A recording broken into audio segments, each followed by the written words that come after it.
नमस्कार मंडळी, आपले सण आणि उत्सव या उपक्रमात आपल्या सगळ्यांचं मनपूर्वक स्वागत। मंडळी, आपण गणरायाबद्दलची माहिती ह्या गणपती उत्सवाच्या निमित्ताने सांगत आहोत, समजावून घेत आहोत। आत्ताच्या भागामध्ये आपल्याला काय बघायचं आहे ते म्हणजे त्याच्या हातामध्ये जी आयुध आहेत, हातामध्ये जो मोदक आहे त्याचं प्रतीक काय आहे। मंडळी, गणपतीच्या हातामध्ये जो मोदक असतो ना, तो स्वानंद स्वरूपाचा असतो। गणपती ज्या लोकी विहरतो, नांदतो त्या लोकाचं नाव सुद्धा स्वानंद असंच आहे बरं का। गणपतीच्या हातामध्ये जो अंकुश आहे तो समतेचा आहे असं मानलं जातं। इथे समता म्हणजे गर्वाची बाधा न झालेले, सगळे निरभिमानी, सगळ्यांना बरोबरीचे समजणारे असा अर्थ अभिप्रेत आहे। गणपतीच्या हातामध्ये जो परशु आहे तो बोधाचा आहे असं म्हटलं जातं। बोध का करतात? मन आणि बुद्धी योग्य मार्गावरती राहावी म्हणून बोध केला जातो। परशु हे एक शस्त्र आहे आणि ते शस्त्र गैरमार्गाने चालणाऱ्यांना ताळ्यावर आणण्यासाठी उपयोगात आणले जाते। या अर्थाने बोधाला परशु असं म्हटलेलं आहे।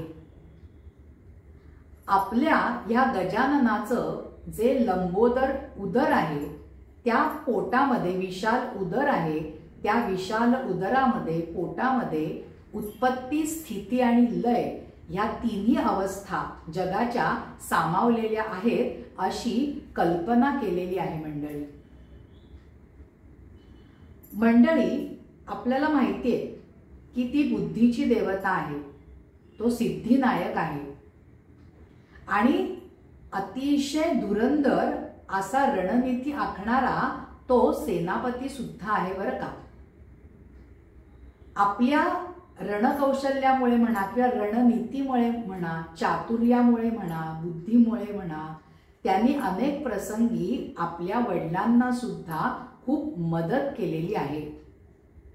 आता आपण जी कथा पाहणार आहोत ना मंडळी, ती कथा सुद्धा अगदी त्याच प्रकारची आहे बरं का। एकदा काय झालं, रावणाने तपश्चर्या करायला सुरुवात केली, घोर तपश्चर्या केली आणि शिवशंकरांना प्रसन्न करून घेतलं आणि शिवशंकरांकडनं त्यांचं आत्मलिंग त्यांनी मिळवलं।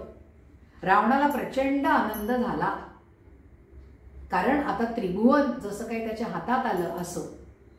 पण अट एक होती बरं का मंडळी, कैलासावरनं ते आत्मलिंग घेऊन लंकेपर्यंत जाताना वाटेत ते कुठेही खाली जमिनीवरती ठेवायचं नव्हतं, ही अट होती। रावणाने ती अट मान्य केली। तो अगदी अधीर झाला होता की कधी एकदा ते कैलासावरनं आपण शिवलिंग, आत्मलिंग घेतोय आणि आपण आपल्या लंकेला जातोय। कैलासावरनं रावण निघाला आणि आत्मलिंग शिवांचं घेऊन तो निघाला हे कळल्यानंतर सगळे देव चिंतेत पडले, काळजीग्रस्त झाले। शंकरांना सुद्धा आपली चूक उमगली, अरे मी माझं आत्मलिंग कोणाला दिलं, पण आता ते देऊन तर टाकलेलं होतं।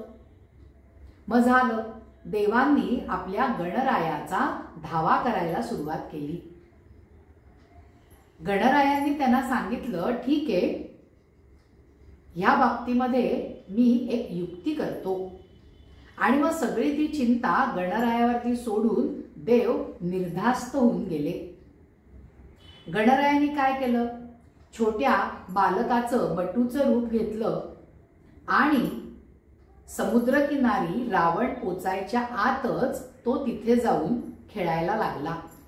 छोटासा मुलगा समुद्रकिनारी खेळतोय असं चित्र दिसायला लागलं। रावण घाईघाईने आपल्या लंकेकडे जाण्याच्या विचारात त्या समुद्र किनाऱ्यापर्यंत येतो आणि रावणाला जाणीव होते, अरेच्या सूर्यास्त व्हायला आलेला आहे, संध्याकाळ व्हायला आलेली आहे, तर संध्या वंदन करण्याची वेळ झाली आहे, संध्या करण्याची वेळ झालेली आहे।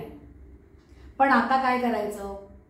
हे आत्मलिंग जर का आपण खाली ठेवलं तर त्याचा काहीच उपयोग होणार नाहीये हे त्याला माहिती होतं. तो इकडे तिकडे पाहतो. त्याला हा छोटासा मुलगा समुद्रकिनारी खेळताना दिसतो. रावण त्याला म्हणतो की मला अशी अशी थोडा वेळ संध्या करायची आहे, तोपर्यंत हे जे आत्मलिंग आहे, शिवलिंग आहे, ते धरून तू उभा राहा, जमिनीवरती ठेवायचं नाही. तो छोटा गणेश जो आहे, तो छोटा बटू जो आहे, बटूचं रूप घेतलेला, तो आधी खूप आडेवेडे घेतो. तो रावणाला सांगतो नाही हो, मला खेळायचंय, मी कुठे आता हे धरून उभा राहू वगैरे वगैरे. पण रावण त्याला खूप समजावतो आणि मग शेवटी रावणाच्या समाधानासाठी म्हणून तो छोटा बटू म्हणजे आपला गणराय कबूल करतात की चालेल, मी हे आत्मलिंग घेऊन उभा राहतो, पण माझी पण एक अट आहे.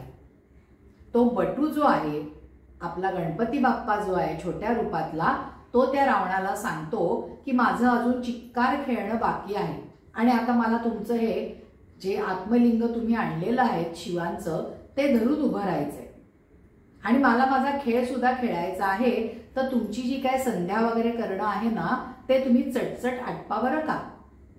मला जर का कंटाळा आला ते शिवलिंग हातात धरून, तर मी तुम्हाला 3 हाका मारीन. तेवढ्या वेळात जर का तुम्ही आला नाही तर ते मी आत्मलिंग जमिनीवर ठेवून देईन. रावण बिचारा करतो काय, त्यांनी ती अट मान्य केली, कारण संध्येचा समय हा जवळ यायला लागलेला होता. रावण संध्या करायला लागलेला आहे आणि ते आत्मलिंग घेऊन तो बटू म्हणजेच आपला गणराय उभा राहिलेला आहे.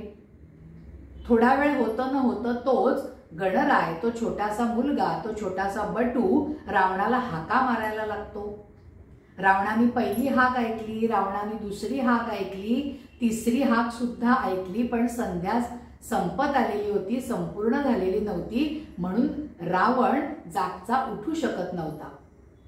मग झालं, 3 हाका मारून सुद्धा रावण आला नाही. हे बघितल्याबरोबर त्या बटूनी ते आत्मलिंग जमिनीवर ठेवलं. म्हणजे कोणी, आपल्या गणरायानेच मंडळी.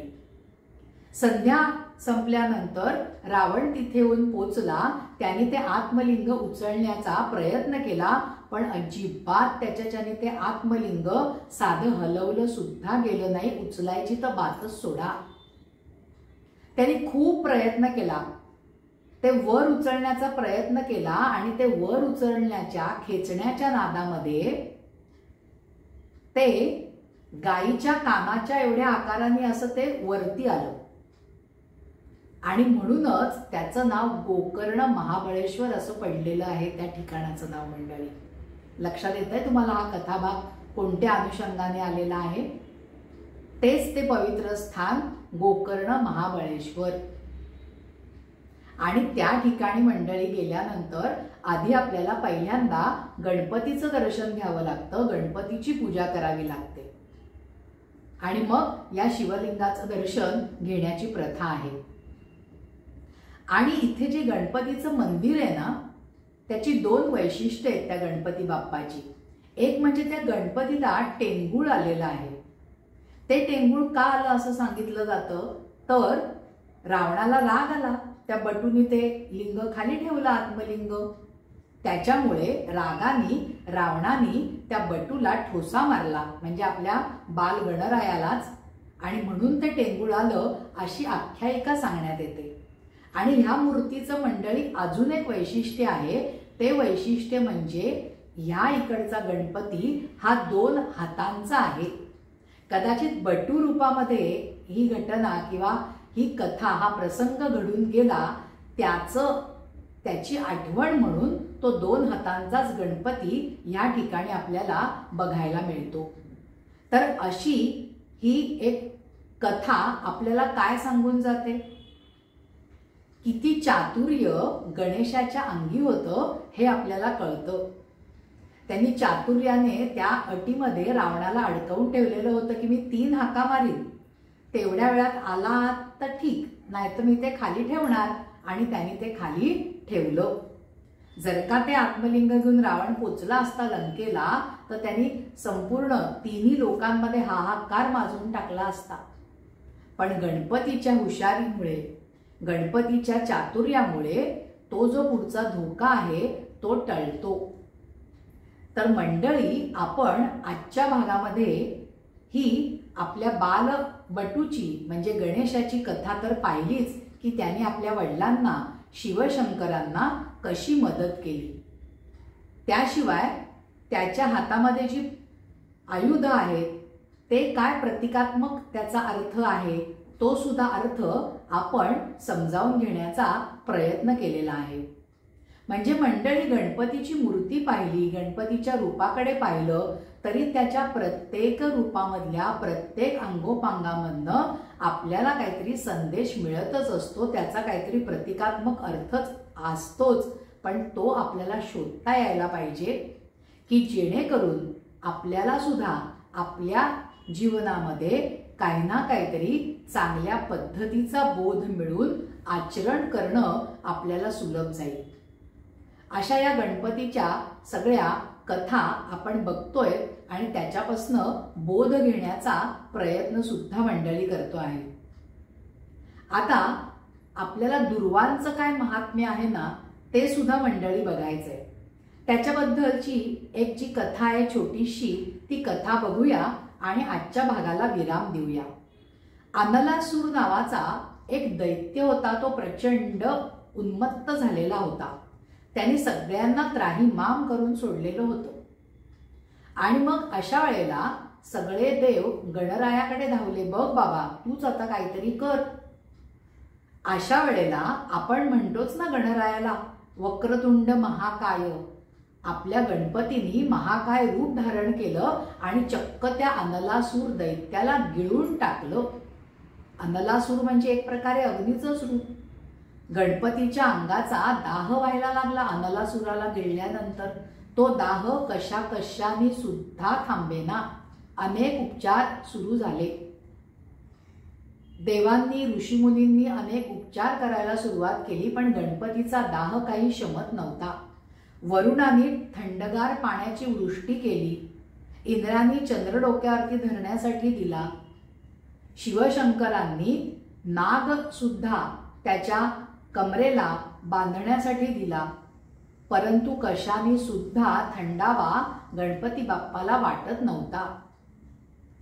गणपती बाप्पाच्या अंगाचा दाह होतो आहे ही बातमी लगेचच सर्वदूर पसरली आणि त्यावेळेला त्या ठिकाणी 88,000 ऋषीमुनी जे होते त्यांनी प्रत्येकी 21 दुर्वांची एक जुडी गणपती बाप्पाच्या डोक्यावरती ठेवली. आणि काय आश्चर्य मंडळी, गणपती बाप्पाचा दाह शांत झाला, निवला गेला, थंड झाला. कारण मंडळी, दुर्वा ही औषधी वनस्पती आहे, अतिशय गुणकारी आहे.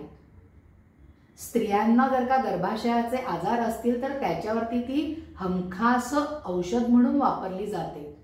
एखाद्याला सतत वाईट स्वप्न पडत असतील तर दुर्वांचा रस त्या व्यक्तीला दिला जातो.